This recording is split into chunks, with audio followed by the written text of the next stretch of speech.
que o nosso Deus, ele está na nossa mente e no nosso coração, né? E Satanás, ele não tem o poder de ler nossa mente, né? Então a gente sabe a soberania do nosso Deus. A gente sabe que o inimigo, ele é astuto, não sabe? O inimigo, ele vem trazendo o pecado pra gente em forma de coisa boa. E eu sempre falo para as crianças, até para os adolescentes, né? Que Satanás, ele não vem com um chifre bem grandão, ele não vem de uma forma monstruosa, ele geralmente vem de uma forma atraente, de uma forma que, ao invés das crianças verem, se assustar e sair correndo, ele vem em forma de algo bonito e prazeroso, para que quando a gente está ali fazendo algo que desagrada ao Senhor, né? Está fazendo tudo que desagrada ao Senhor, mas aos olhos das outras pessoas, às vezes até aos nossos olhos, não é nada demais. Mas sabe o que Papai do Céu, ele nos diz? E ele sempre fala para mim assim, ó: você não deixa de ministrar para as nossas crianças, para a nossa geração atual, que pecado é pecado, independente se é grande ou pequeno. Pecado, criança, vai ser sempre pecado.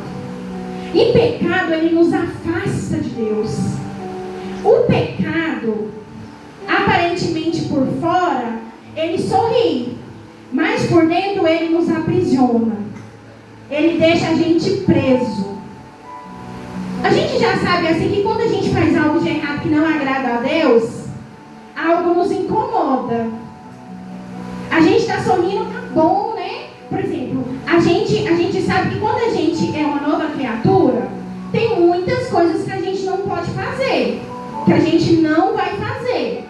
Poder pode, né? Porque o Papai do Céu, ele nos aprisiona a gente igual o diabo faz, não. Ele deixa a gente livre para escolher. Mas o diabo, crianças, ele prende. Mas muitas das vezes a gente fala assim, mas vai falar de diabo, vai falar de pecado para as crianças. Sim, a gente tem a obrigação de falar que o diabo existe. Assim como a gente fala do céu, algo lindo e maravilhoso para as crianças, a gente também tem que pregar sobre o pecado. Porque como elas vão alcançar o céu se não conhecer e não saber o que é pecado? Então o Papai do Céu sempre fala, não deixe de falar sobre o pecado para as nossas crianças. Porque é uma geração que muitos falam, esses tempos atrás, eu vou ter que contar rapidinho aqui. Esses tempos atrás a gente foi numa igreja e no final do culto a irmã disse assim, irmã, como você consegue? Essa geração está muito difícil. A geração lá da minha igreja de jovens, de adolescentes, está um caos. Não sei o que está acontecendo. É uma geração que está fraca. Aí eu olhei e falei, eu repreendo em nome de Jesus. Ainda dei um sorrisinho para a irmã não ficar sem graça. Aí eu falei assim, irmã, se essa geração está fraca hoje, quem é o culpado? Quantos anos a irmã congrega nessa igreja? Ixi, há mais de 20 anos. E o que a senhora fez lá atrás para que essa geração estivesse fraca hoje? Mas eu ajudei. Eu falei, às vezes você não fez o suficiente. Porque quando uma pessoa abre a boca para dizer que a nossa geração é uma geração fraca, não é culpa delas, é culpa nossa. Então a gente sempre está falando para as crianças, para os adolescentes, que o pecado é pecado, para elas se fortalecer em Cristo Jesus, para daqui a 20, 30 anos a gente consiga olhar para trás e dizer, essa geração está abalando o inferno. Porque a gente joga a culpa nos outros, a gente sempre joga a culpa na geração de agora. Mas a gente tem que olhar sobre a geração passada, a geração que está sendo formada agora. Então, muitos falam que a geração de hoje é fraca, mas eu não creio nisso. Eu não acredito nisso. Eu falo sempre sai da minha boca, essa geração é a geração que está abalando o inferno. Porque nós adultos, às vezes, estamos nos acovardando. Aí o Senhor usa uma criança. Como é o nome desse menino? Esse aqui. Ele veio aqui e faz uma oração cantada. Que muitas das vezes nós não viemos aqui nesse culto e falamos algo para o Senhor tão confortante, tão confrontante igual a canção que ele louvou aqui. Então a gente tem que se policiar. As crianças, elas têm que compreender o que é pecado. E crianças, vocês sabiam, Igreja do Senhor, que todos nós somos pecadores? Em Romanos 3:23 diz, né, que nós somos pecadores, todos nós somos pecadores, mas estamos pela graça. Ninguém merece pegar um microfone e pregar, mas o Senhor tem graça e misericórdia. A gente não tem que pegar, ficar na frente se exaltando, mas a misericórdia do Senhor nos alcança, mesmo a gente pecando, mesmo a gente errando. E quando a gente fala que todos somos pecadores, é porque nós erramos nos pensamentos, nas falas, em tudo aquilo que a gente faz. Muitas das vezes a gente faz algo, fala algo que mesmo a gente não querendo, mas automaticamente sai uma palavra, algo que magoa, algo que constrange. Mas sabe o que o Senhor vem colocando no meu coração sempre? Que hoje em dia na geração, a gente está fazendo o quê? Falando muito sobre os céus e esquecendo de falar sobre o pecado. Aí estamos errando muito sobre isso. As nossas crianças estão crescendo sem conhecer, sem saber, achando que pecar é normal, que Deus ele vai nos perdoar. Jesus morreu na cruz por mim e por você, e nós vamos ser salvos porque Jesus morreu numa cruz. Mas o Senhor fala que nós temos que ter um coração santificado, nos santificar todos os dias, pedir perdão e clamar ao Senhor todos os dias. Fala, Senhor, eu errei, eu pequei, me perdoa, me faça uma nova criatura, me chama de filho, coloca-me no teu colo, Senhor, porque eu ainda sou uma criança. Sem ti, Jesus, eu sou um bebê que está dando os seus primeiros passos. Se não tiver auxílio, apoio de ninguém, vai cair. E que nós possamos ser para essa geração, abaixo de Jesus Cristo, aquele que segura na mãozinha dela. Aquela que vai falar, não pode porque é errado, o Papai do Céu não gosta. E o Senhor, crianças, Ele fala, na palavra do Senhor fala de um coração amargurado. Não tem como a gente ter Jesus no nosso coração se o nosso coração estiver amargurado. Às vezes a amargura nos faz pecar, nos faz a gente sentir rancor. Às vezes a amargura agida no nosso coração, faz a gente sentir ódio de alguém. A amargura muitas das vezes nos faz afastar do Senhor, porque a gente acha que o Senhor não está ali. Quem lembra da história de Ana? Ana, ela estava amargurada. Ana, ela queria ser mamãe. Ela queria ter um bebezinho. Ana era afrontada na sua própria casa. Mas o coração amargurado de Ana não fez ela desistir daquilo que ela queria. Porque ano após ano ela subia para adorar e levar o quê? A sua adoração para o Senhor no templo.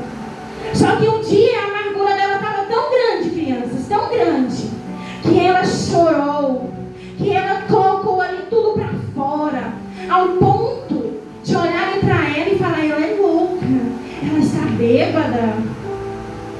Pensa ali, as pessoas passando e às vezes até zombando de Ana. Mas ela estava clamando no momento daquela dor ao único Salvador, ao único Deus. E ela chegou até uma pessoa certa. Ela não saiu falando para qualquer um, mas ela falou ali para ele, né? Que ela queria um filho. Ela fez um voto com o Senhor que quando aquele menino desmamasse, ela ia entregar ele no templo. Samuel, ele serviu ao Senhor bebezinho. Ele já era uma criança que crescia ali no templo. E a palavra do Senhor é tão interessante que ele crescia dentro do templo, pois não conhecia nem ouvia a voz de Deus. Se não fosse ele para dizer para ele, é Deus, responda. Porque a palavra do Senhor diz que o Senhor falava para ele, Samuel, Samuel. E ele corria até ele. E é interessante que ele estava dormindo.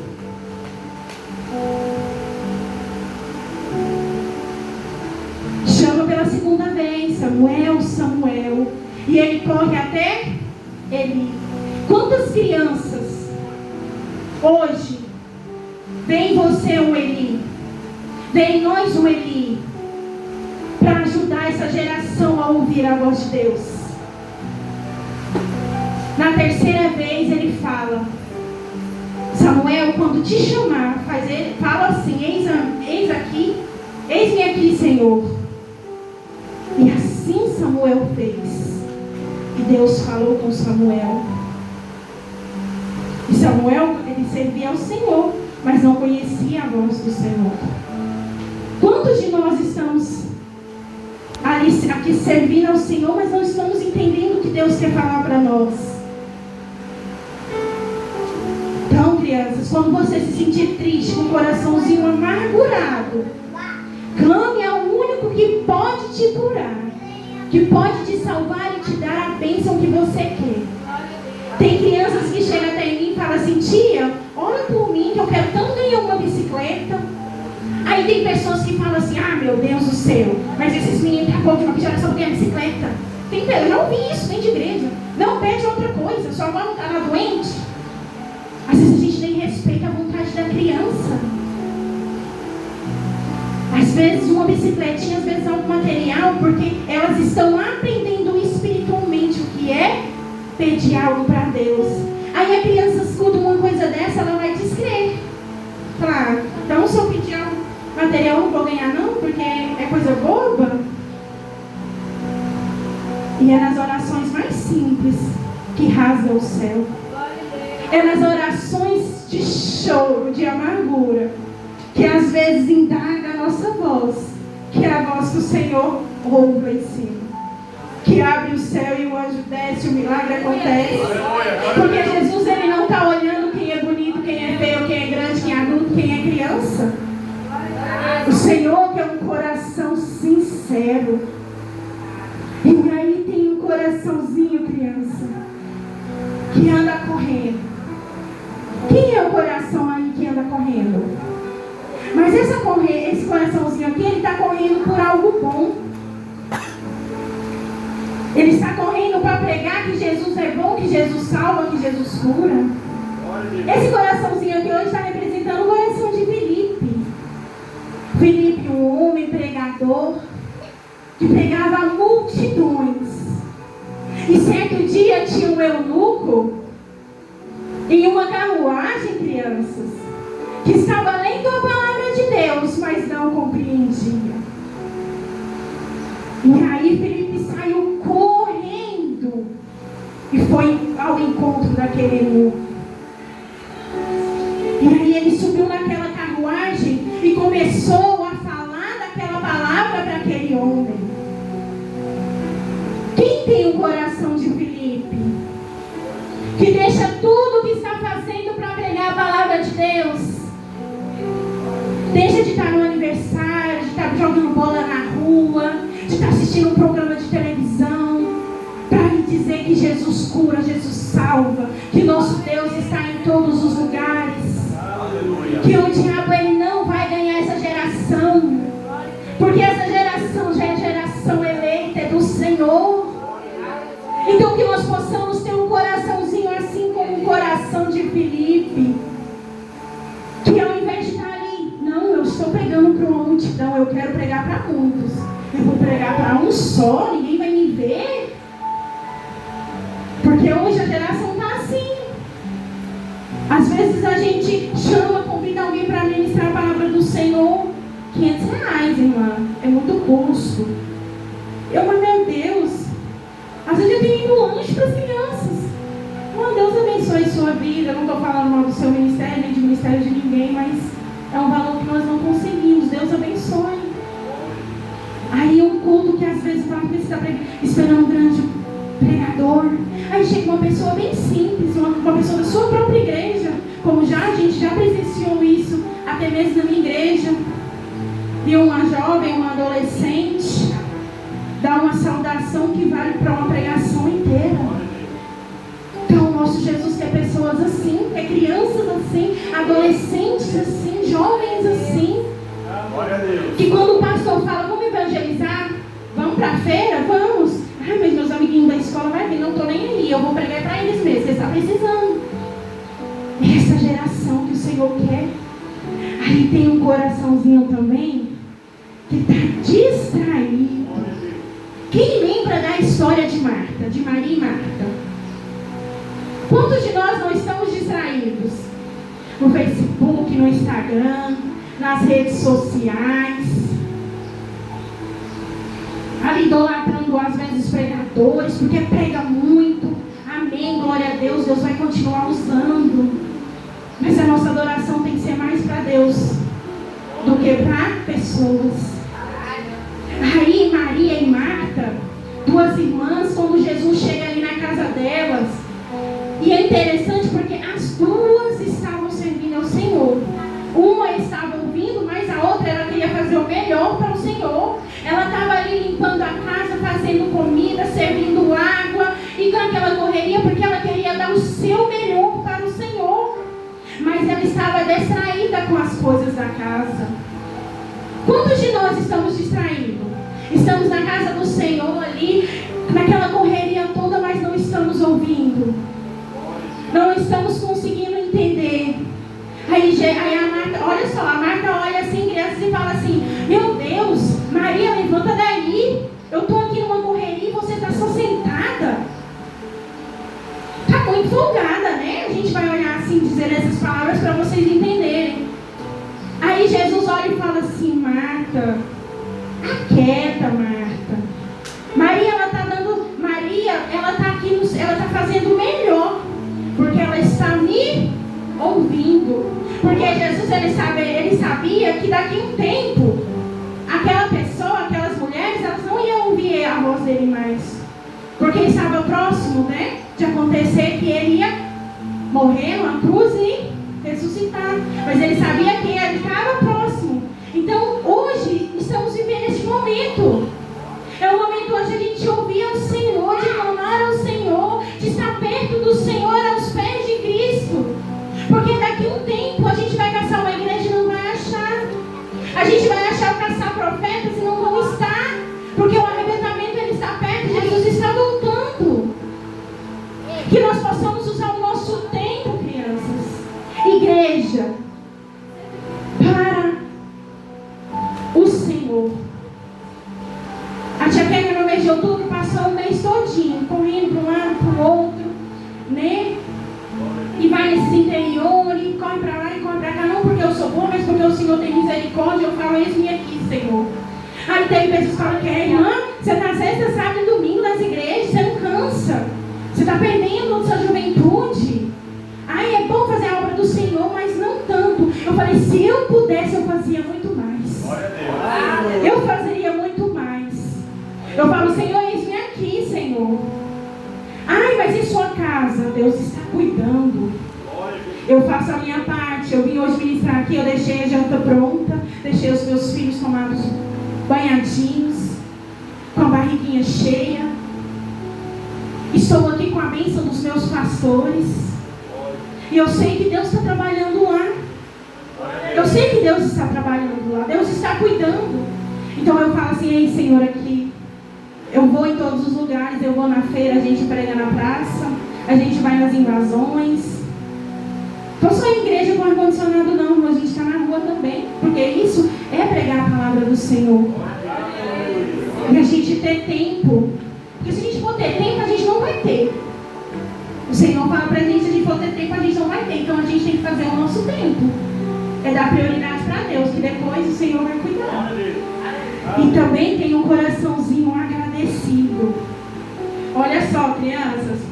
Lá, eu até coloquei para não esquecer. Em Tessalonicenses 5,18 diz assim: em tudo dai graças, porque esta é a vontade de Deus. Deus, ele nos diz nessa tarde: dai graças a Deus. Deus é bom, Deus é maravilhoso. Deus, ele é tão tremendo. Ele fala: dai graças no luto, dai graças na doença, dai graças. Porque em cada momento da nossa vida é Deus trabalhando. Se às vezes Deus colocou uma enfermidade na nossa casa, ele está trabalhando. Se Deus colocou a abundância, ele está trabalhando. Mas se às vezes ali está mais regrado, as coisinhas não estão sobrando tanto, é Deus cuidando, é Deus trabalhando. Eu tinha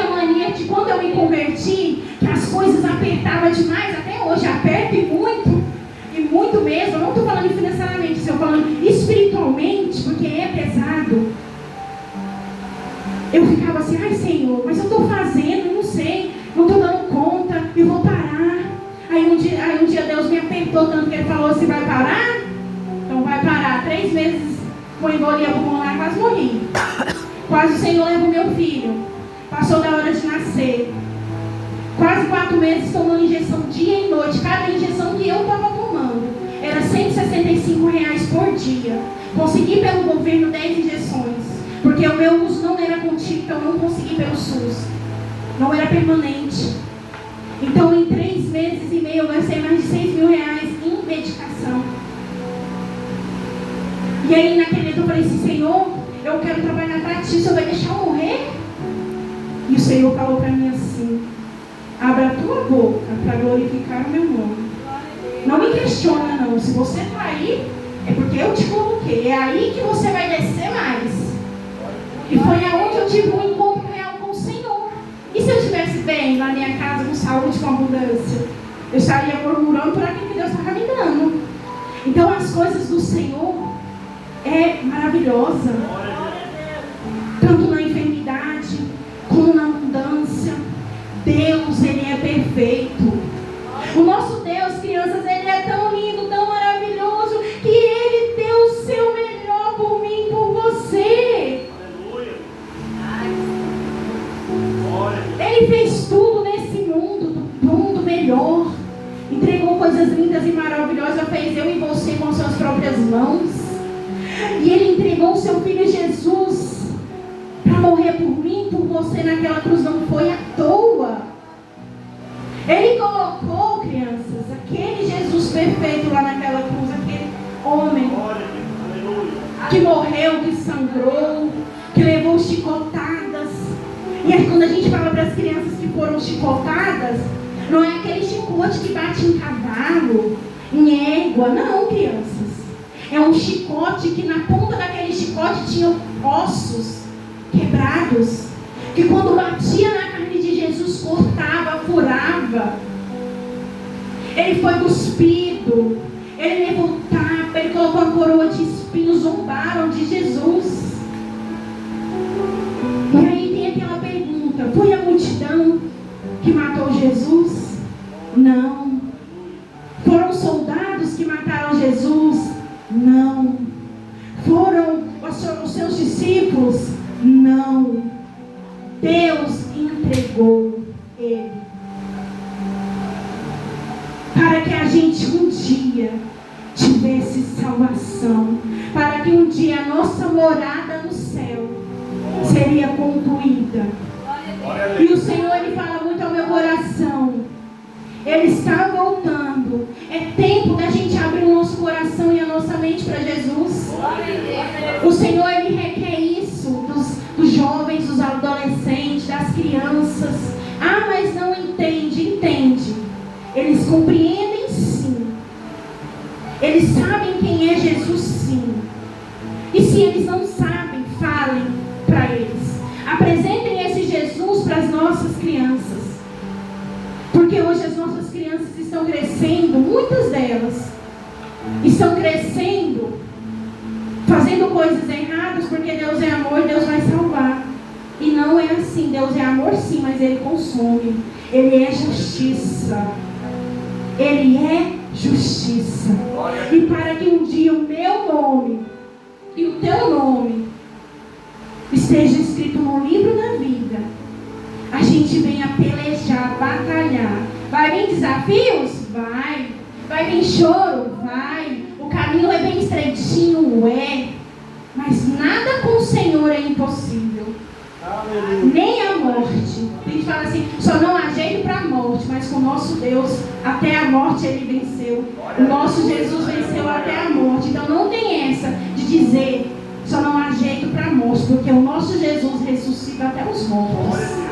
Então que nós possamos levar essa palavra para o nosso coração.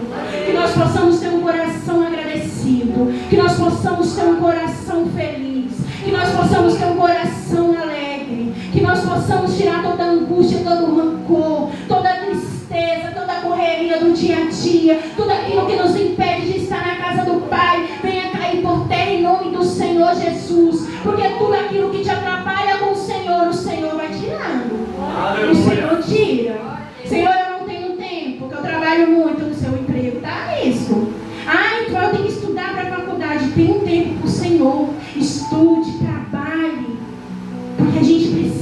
casa.